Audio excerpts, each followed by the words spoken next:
Noon. So in my neighborhood, there's a bar. Okay, you're wondering where this is going. Yes. And this is a real bar, not a brew pub. There are clusters of lottery machines, sports on TVs, egg and bacon burgers for $5. And fortunately for us, it's a civic-spirited bar. Last fall, it announced a $1,000 grant for whichever neighborhood school came up with an especially worthy project. And as you can imagine, the applications came in. One, a day trip for 5th graders to the coast. Another, to purchase science equipment. A third, to allow the high school library to continue to stay open for an extra hour before and after school. A neighborhood association meeting, a decision to fund the library, a check.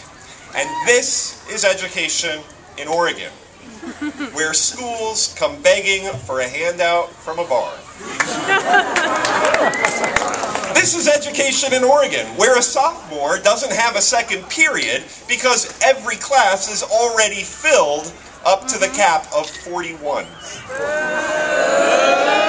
This is education in Oregon, where this year's graduates will have spent 12 years living with what one school board member called a constant and ever-present anxiety that is real and doesn't let up about programs and teachers they love. Will the halftime band instructor be cut? Will the year last through May? Will PE be restored? Will the counselor go away? So while it's obvious to all of us that the dollars in this budget are extraordinarily tight, let's not pretend that funding doesn't matter. We must end the cycle of broken promises to our children. And we can start this session by reducing corrections and healthcare costs that crowd out education funding. We can start by reining in tax giveaways that exceed what we spend on education, public safety, and human services. And we can start by creating a robust rainy day fund.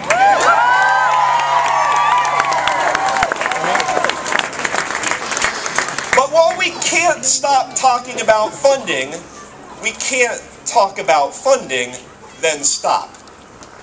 With or without resources, we've got to do nothing less than transform the system we've got. And let's be clear first about what transformation is not. Transformation does not mean new tests. Transformation does not mean a new diploma, new software, new silos, or new curriculums in a box.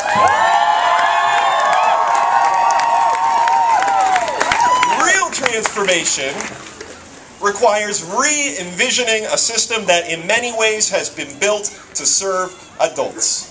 Adults hypnotized by the spell of terms like accountability, AYP, and online learning.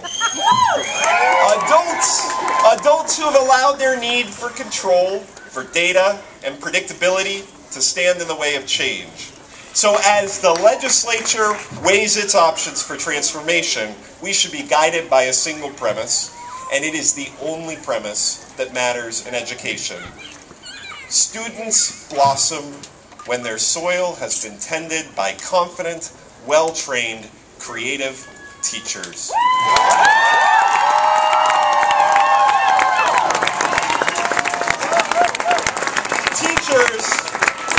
Teachers who infuse their classrooms with love and affection, with relentless belief in their students' abilities, and with fierce determination to hold their students to the highest standards.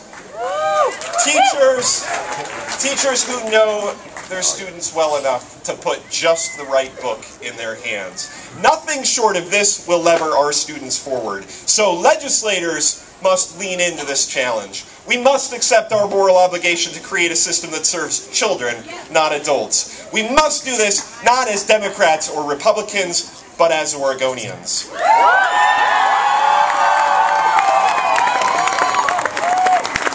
We must do this not as stakeholders, but as citizens. And we must do this not on rally day, but every day. And when that job is done, when our system has been redesigned to put the needs of children first, when our students don't have to beg the bar for library hours, then we can rest in knowledge that Oregon's future will finally be brighter than our past. Thank you very much.